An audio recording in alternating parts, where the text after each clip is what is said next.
상황, 외신 반응 자세하게 체크해 보도록 하겠습니다. 자, 방금 전 미국 시장 3대 주가 모두 다 하락하면서 마무리가 됐는데 시장은 어제 트럼프 대통령의 국정 연설을 좀 주목하고 있었습니다. 좀 놀랄만한 깜짝 서프라이즈가 혹시 있었나요? 네, 딱히 뭐 서프라이즈라고 할 만한 것들은 없었습니다만 그런데 이렇게 장기적으로 봤을 때 이슈가 될 만한 요소들이 몇 가지가 있기 때문에 팩트 체크 함께 해보도록 하겠습니다. 뉴욕 증시 투자자들은 트럼프 대통령의 국정연설을 기다렸지만 시장에 영향을 줄 특징적인 내용은 없었습니다. 오히려 방향성을 잡지 못하고 하락 흐름 나타내는데요. CBS가 트럼프 대통령이 연두교서를 통해 밝힌 내용의 팩트 체크를 했는데 우선 트럼프 대통령 연설 확인해 보시고 이야기 나눠봅니다. The U.S. economy is growing almost twice as fast today as when I took office, and we are considered far and away the hottest economy anywhere in the world, not even close.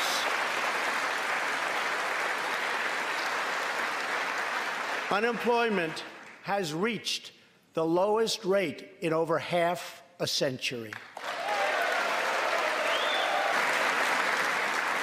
Companies are coming back to our country in large numbers, thanks to our historic reductions in taxes and regulations.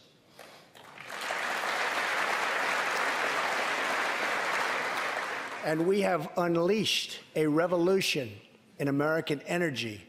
The United States is now the #1 producer of oil and natural gas anywhere in the world. 네, 미국이 에너지 혁명을 통해 세계 1위의 석유와 천연가스 생산국으로 올라섰다는 말이 사실일까요? 함께 팩트 체크 해볼 텐데요. 이 트럼프 대통령의 발언은 사실입니다. 미국 에너지정보국에 따르면 미국은 작년에 세계 1위의 원유 생산국이 됐습니다. 미국의 원유 생산량은 2018년 2월 사우디아라비아를 20년 만에 처음으로 앞질렀고요. 같은 해 6월에는 러시아의 원유 생산량도 넘어섰습니다. 미국은 트럼프 대통령 취임 이후 전 세계에서 가장 많은 원유 생산국이 됐습니다. 다음으로 임금 관련된 내용 팩트 체크해봅니다. 트럼프 대통령은 530만 개의 일자리를 창출했고 블루컬러의 임금이 수십 년 만에 가장 빠르게 증가하고 있다고 밝혔는데요. CBS에 따르면 트럼프 대통령의 이 같은 발언은 사실에 가깝습니다. 노동통계 발표에 따르면 지난달 블루컬러의 평균 시간당 임금은 1년 전에 비해 3.2% 증가했습니다.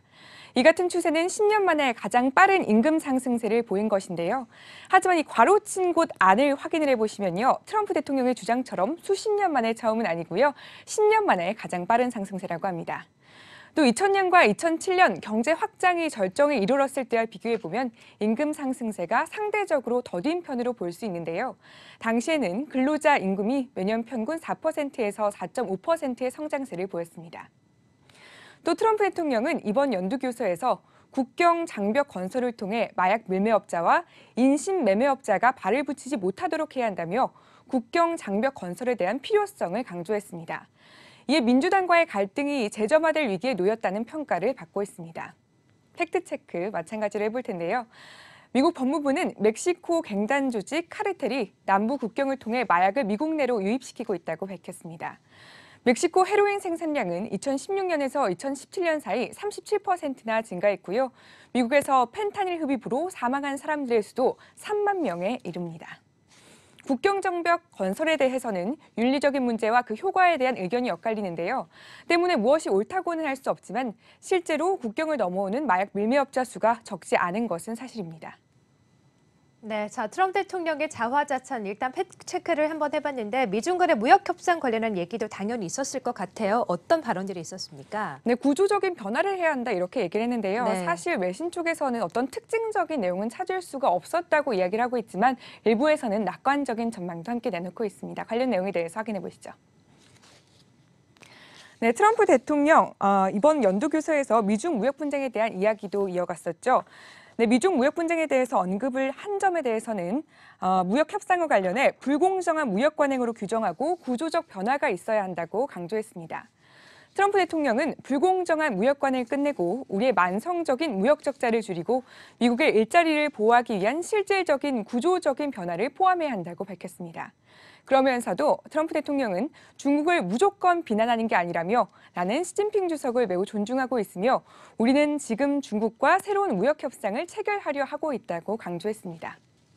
이와 관련해 프랑스 24는 트럼프 대통령의 연두교서에서 미중 무역 분쟁에 대한 어떤 힌트도 얻지 못했다고 밝혔습니다. 그러나 피터슨 인스티튜트의 프레드 버그스는 미중 무역 분쟁이 원만하게 타협할 가능성이 높아 보인다는 이야기를 덧붙였습니다.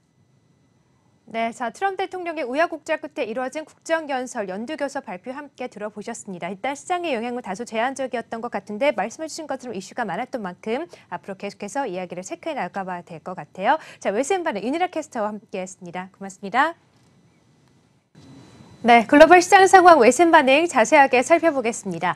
자, 이제 글로벌 시장은 다시 한번 미국과 중국 간의 무역 협상을 주목하고 있습니다. 오늘이 2월 7일, 3월 1일까지가 휴전 날짜니까 한 달도 채 남지 않았고 어제 트럼프 대통령도 관련돼서 발언을 했기 때문에 관심을 좀 받고 있는데 현재 진행 상황이 어떻습니까? 네, 이제 문우신 장관이 다음 네. 주 중국을 방문할 예정입니다. 그렇군요. 네. 계속해서 문제가 됐었던 난제들이 아직까지 조금 남아있지만 좀 낙관적인 전망을 기대해봐도 좋을 것 같은데 문우신 재무장관 발언 함께 살펴보시죠.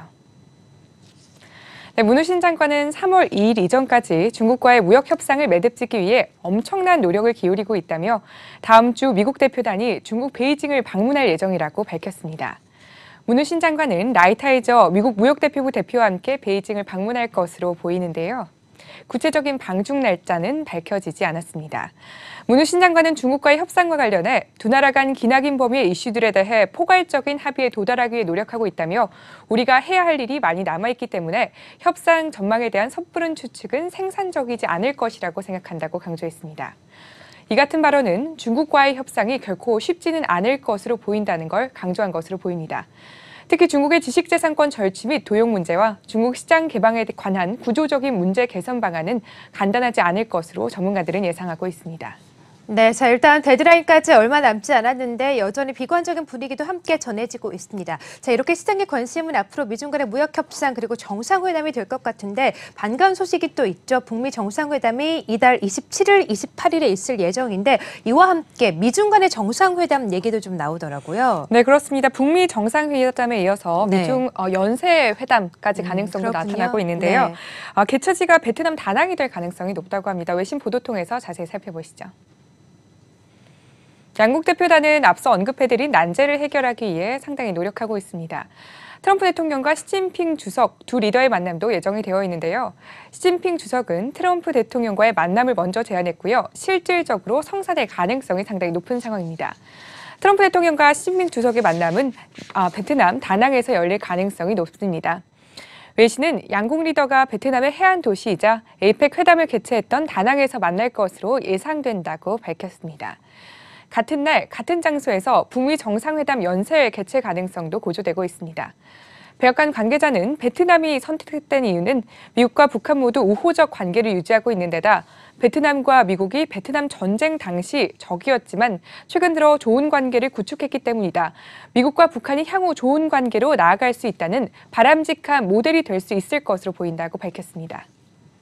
네, 자, 2월 한 달 동안 글로벌 시장에 크게 출렁거릴 것 같습니다. 미중 간의 무역 협상도 계속해서 이어지고 있는 데다가 북미 정상회담, 미중 정상회담 예정이 되어 있는데요. 저희가 계속해서 이슈 체크해드리고 시장의 흐름도 체크해드리도록 하겠습니다. 자, 외신반의 윤희라 캐스터와 함께했습니다. 고맙습니다.